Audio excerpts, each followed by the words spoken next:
Le thème du flash actu d'aujourd'hui est les cookies et autres traceurs.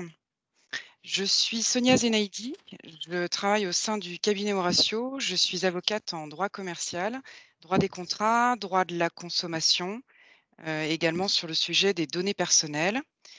Présentera également avec moi aujourd'hui Alicia, que je vais laisser se présenter.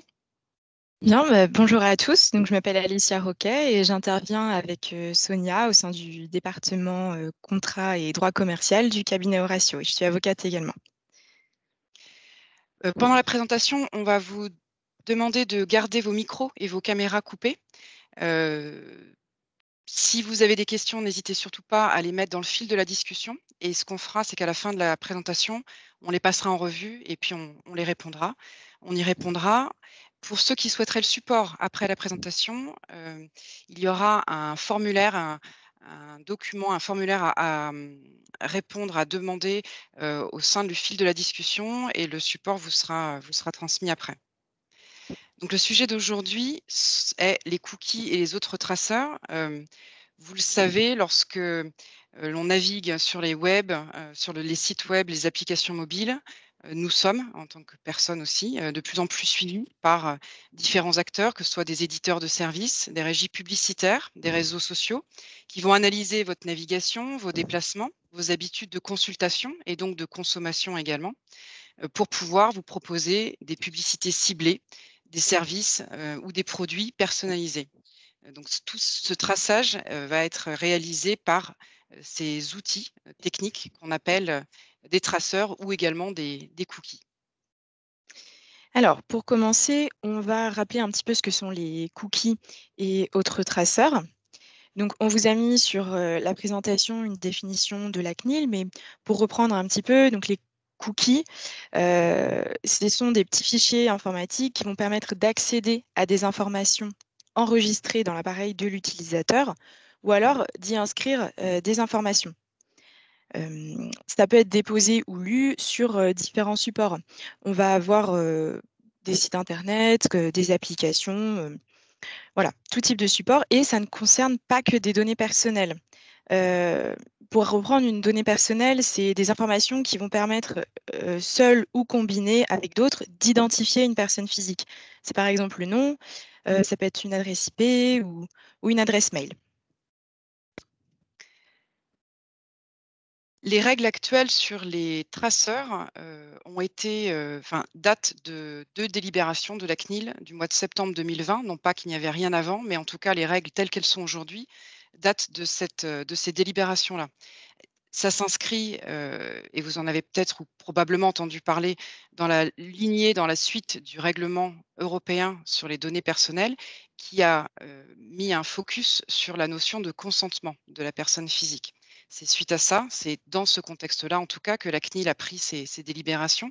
Dans ces délibérations, elle a rappelé les règles existantes puisque la majeure partie des règles actuelles existaient déjà, mais elle est venue sur notamment, en particulier l'information à donner à l'utilisateur et le consentement qui doit nécessairement être recueilli de sa part, mais elle est venue ajouter des précisions et conseiller, recommander des modalités pratiques de mise en application de ces règles. Alors, elle avait laissé un délai de mise en conformité pour appliquer ces nouvelles règles qui a pris fin le 31 mars dernier. Et elle en a fait ce contrôle là sur le respect des règles concernant les cookies. Elle en a fait l'un de ses thèmes prioritaires de contrôle qu'elle a donc démarré en avril de cette année. Alors, maintenant, pour rentrer un petit peu plus en détail sur les règles qu'il faut respecter pour déposer ces traceurs, pour les utiliser, donc il faut délivrer certaines informations aux utilisateurs du site. Ça va être des informations qu'il faut bien donner donc, dans des termes simples et compréhensibles à tous, hein. Il ne faut pas utiliser des termes trop techniques. Et donc voilà, il y a une liste d'informations qu'on va vous détailler et je laisse Sonia commencer. Cette liste d'informations, elle est à minima. C'est vraiment au moins ces informations-là qui doivent être indiquées, communiquées aux internautes. L'une des informations, c'est l'identité des responsables de traitement. Alors le nom est un peu barbare, mais en fait, il s'agit simplement d'indiquer à qui servent ces traceurs, qui les exploite. Est-ce que c'est uniquement l'éditeur de l'application, du site internet? Est-ce qu'il y a également des tiers, partenaires qui, sont venus, déposer, recourir en tout cas, inclure des traceurs sur votre application ou sur votre site internet pour pouvoir, par exemple, proposer des publicités ciblées? Donc l'idée est d'indiquer leur identité et si possible, idéalement, de renvoyer vers la politique de confidentialité, la politique de protection des données personnelles, de ces responsables de traitement. Ensuite, il va bien falloir indiquer la finalité de ces traceurs, c'est-à-dire à quoi ils vont servir exactement. Toujours bien utiliser un langage simple pour que l'utilisateur comprenne bien, ce à quoi il va consentir. On vous a mis quelques exemples. Ça va être, de dire: est-ce que ces traceurs vont servir à mesurer l'audience du site? Est-ce que ça va être pour permettre, d'afficher une publicité personnalisée? Ou est-ce que le traceur va, permettre un partage de données avec les réseaux sociaux? Voilà, il faut bien expliquer, à quoi ça sert. Concernant les modalités du choix que l'internaute doit faire, il est, important et ça fait partie des nouvelles règles, qu'il puisse soit accepter tous les traceurs en une seule fois, soit tous les refuser, soit choisir traceur par traceur, étant précisé que, traceur par traceur, on lui aura indiqué à quoi servait, quelle était la finalité de chacun, pour pouvoir lui permettre de faire un choix éclairé. L'acte positif désormais est nécessaire. Il faut un clic de l'utilisateur. Donc, ce qui prévalait auparavant, la poursuite de la navigation vaut acceptation, ça n'est plus valable depuis, septembre l'année dernière. Bonjour monsieur. Il faut, également informer l'utilisateur, des conséquences du choix qu'il va faire, au sujet de ces traceurs. Est-ce que, s'il refuse, est-ce que le site ou alors certaines fonctionnalités du site seront toujours accessibles ou non? L'utilisateur doit pouvoir retirer son consentement, ça c'est une règle qui existe depuis toujours. La CNIL rappelle qu'il faut rappeler l'existence de ce droit et que ce consentement de l'utilisateur doit pouvoir être retiré par lui-même à tout moment de manière simple, aussi simplement qu'il l'a donné à l'arrivée sur le site. Alors, je reviens un peu dessus, hein, Sonia vous l'a dit, il faut, vraiment un clic. C'est vraiment un acte positif. Il faut vraiment faire un choix, poursuivre la navigation, sur le site ou continuer d'utiliser l'application sans avoir cliqué sur «J'accepte», ça ne vaut plus, consentement et ça, c'est une nouveauté parce qu'avant, vous pouviez voir, sur des sites des mentions et d'ailleurs on en voit encore, du type, si vous continuez la navigation, vous consentez, à l'utilisation, de cookies, au dépôt de cookies. Ça maintenant, ce n'est plus possible. Il faut vraiment cliquer sur «Accepter». Alors, la CNIL a bien conscience que ça peut devenir très vite agaçant, en tout cas pour l'utilisateur de devoir à chaque, consultation d'un site, de devoir faire un choix.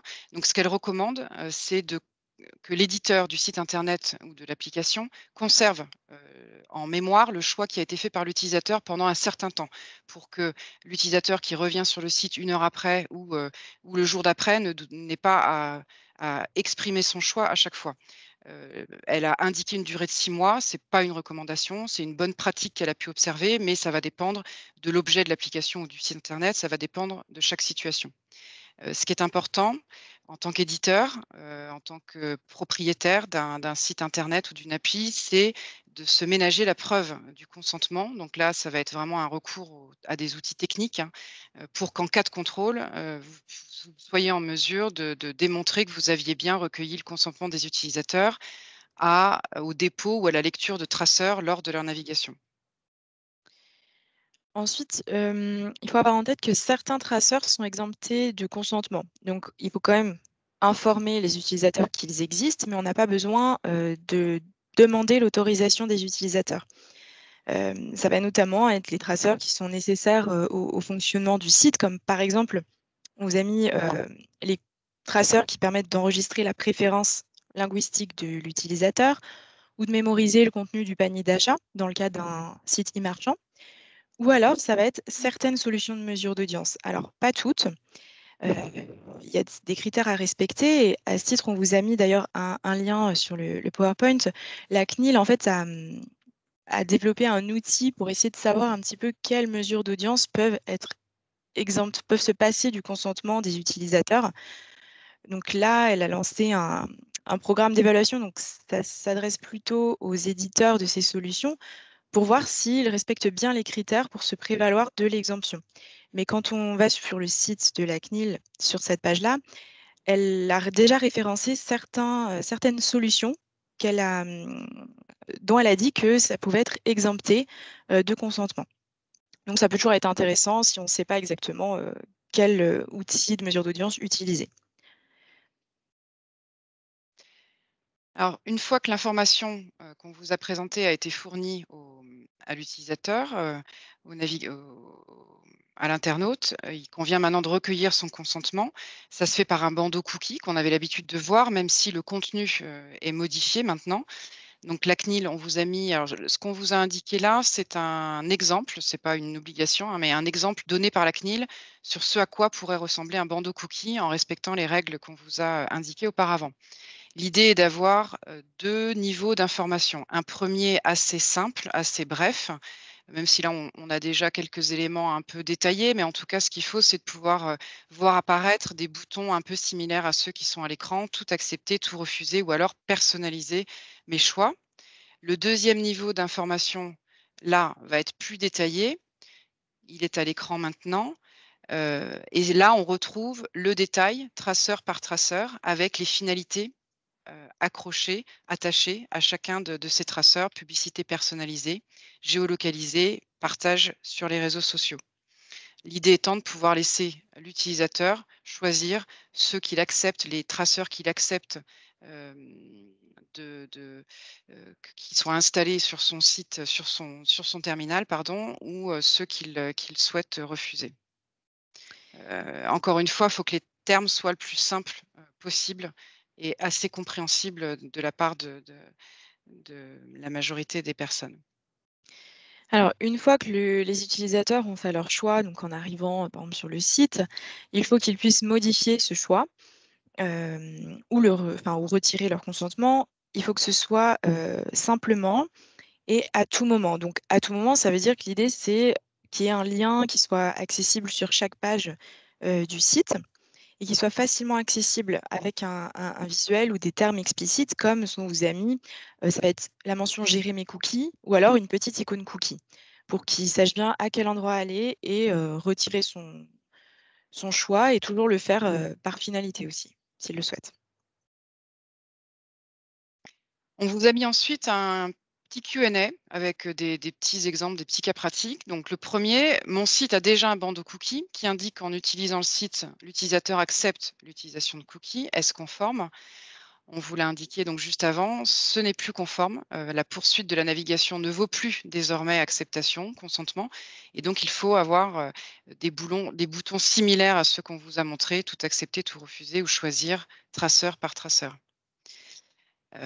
Deuxième exemple, mon site utilise des cookies, mais ces cookies ne collectent pas de données personnelles. Est-ce que je suis quand même concernée par ces règles sur les traceurs, notamment le consentement à recueillir? Alicia vous l'a indiqué, les données personnelles sont celles qui vont permettre d'identifier une personne physique. Euh, les règles sur les cookies ne se limitent pas à ces données-là. Euh, les règles qu'on vous a exposées s'appliquent quelle que soit la nature des données, personnelles ou non. Alors, ensuite, est-ce qu'il faut nécessairement que le bandeau cookie intègre un bouton tout refuser comme un bouton tout accepter? Alors oui, comme on vous l'a montré Sonia dans l'exemple des bandeaux, il faut bien pouvoir sur le même niveau tout accepter ou tout refuser. Alors ça peut être ce bouton-là ou tout autre moyen. En tout cas, il faut pouvoir refuser aussi facilement qu'accepter. Ensuite, est-ce que une fois que l'utilisateur a exprimé son choix, il peut changer d'avis?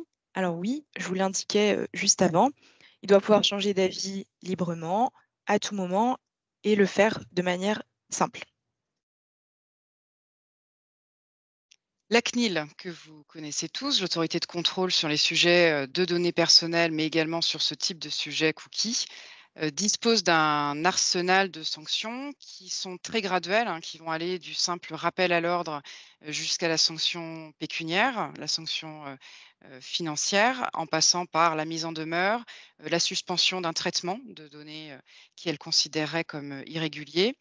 En termes de sanctions financières, les montants peuvent aller assez haut, mais encore une fois, c'est graduel.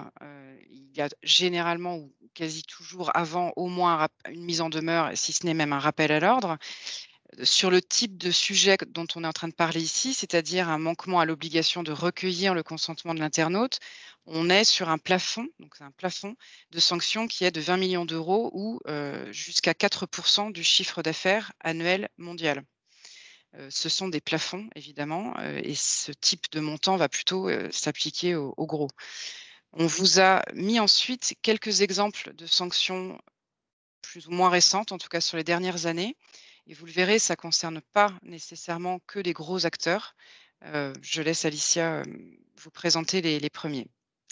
Alors effectivement, quand on parle de gros acteurs, vous avez peut-être entendu parler à la fin de l'année 2020, il y a eu des sanctions d'Amazon, de Google ou encore de Carrefour qui ont fait grand bruit parce qu'on avait des sanctions qui ont été de plusieurs dizaines à plusieurs centaines de milliers d'euros selon les cas. Et là, ce qui a été sanctionné, c'était le fait que ces acteurs déposaient des cookies publicitaires sans demander, sans recueillir le consentement des utilisateurs et ils n'informaient pas complètement sur les traceurs qu'ils déposaient. On a aussi des acteurs plus petits, je dirais, que Sonia va vous présenter. Donc ça, c'était il y a 2-3 ans. Là, c'était pas des gros acteurs, c'était des éditeurs d'applications. On vous en a cité quelques-uns. La sanction s'est arrêtée au stade de la mise en demeure parce que les choses ont été rectifiées après. Ce qui se passait là, c'est que ces éditeurs d'applications avaient dans leur application des traceurs qu'on appelle des fichiers SDK qui permettent de géolocaliser l'utilisateur pour pouvoir proposer une publicité ciblée. Non seulement l'utilisateur n'était pas informé quand il téléchargeait l'appli qu'il y avait ce type de traceur, mais évidemment, par conséquence, on ne lui demandait pas son consentement. Suite à ça d'ailleurs, on a pu remarquer que lorsqu'on téléchargeait une application, on se retrouvait parfois, alors c'est souvent des applications, enfin ça va être, ouais, assez souvent des applications par exemple de jeux gratuits ou autres. Quand on a des enfants, on connaît ça assez bien. Hem, Suite à ces décisions-là, j'ai pu observer en tout cas que lors au téléchargement de certaines applications de ce type, on avait cette fois-ci le message qui disait: «Attention, on vous prévient, ces applications contiennent des fichiers de géolocalisation pour du ciblage publicitaire. Acceptez-vous, oui ou non?» sachant qu'évidemment, si on n'acceptait pas, on ne pouvait pas télécharger l'application. Donc là, c'est juste pour indiquer que c'est pas uniquement, les GAFA qui peuvent se retrouver, sous les feux des projecteurs de la CNIL pour ce type de sujet. Alors donc, on vous a donné quelques exemples récents. On en a d'autres plus récents qui montrent que la CNIL poursuit bien ses contrôles. Elle vient d'annoncer il y a quelques jours, donc c'était le 25 mai, avoir adressé des mises en demeure à une vingtaine d'organismes, tant acteurs de l'économie numérique que des organismes publics, car elle a relevé, suite à des vérifications en ligne, que ces acteurs ne permettaient pas de refuser les traceurs aussi facilement que de les accepter. Donc, ce sont des mises en demeure. Ces acteurs ont 1 mois pour se mettre en conformité et surtout la CNIL a annoncé qu'elle va conduire des actions similaires dans les prochains mois puisqu'on vous l'avait annoncé au début de la présentation, c'est, l'une des thématiques prioritaires de contrôle de la CNIL pour l'année 2021. D'autant qu'il y a un projet de loi qui est actuellement dans les tuyaux qui vise à, simplifier la procédure de contrôle de la CNIL pour pouvoir la rendre plus rapide, plus efficace et donc que son champ de contrôle soit plus étendu, pas seulement limité aux gros ou aux moyens, mais également aux plus petits acteurs. On aura alors c'est dans un projet pour l'instant de loi, mais ce qui est prévu dans le projet, c'est une amende maximum de 20 000 € par exemple. L'idée est de voilà, de d'étendre le champ de contrôle, sachant que sur ce type de questions, les contrôles en ligne sont parfaitement possibles et faciles pour la CNIL dès qu'il s'agit de contrôler, des sites internet ou des applications, tout ça peut se faire à distance. Donc ça, ce sera un sujet que nous allons suivre. Je vais aller voir, J'ai pas vu de s'il y a eu questions sur des le fil. questions. N'hésitez pas, si vous avez une question. Non, j'en ai pas vu.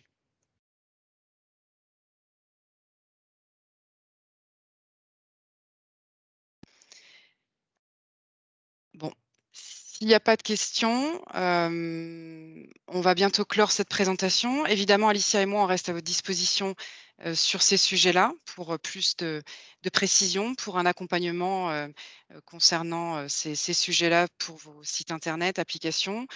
Ça peut être également aussi pour les mentions légales des sites internet. On observe, malheureusement qu'elles sont souvent soit incomplètes, soit inexistantes.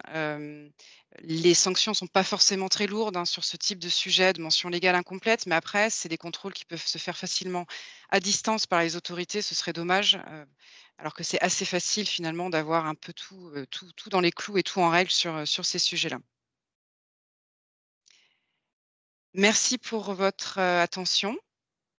Nous allons, s'il n'y a pas de questions, Non, vous je souhaiter vois pas. une bonne journée. OK. Merci. Merci à tous. Au revoir. Au revoir.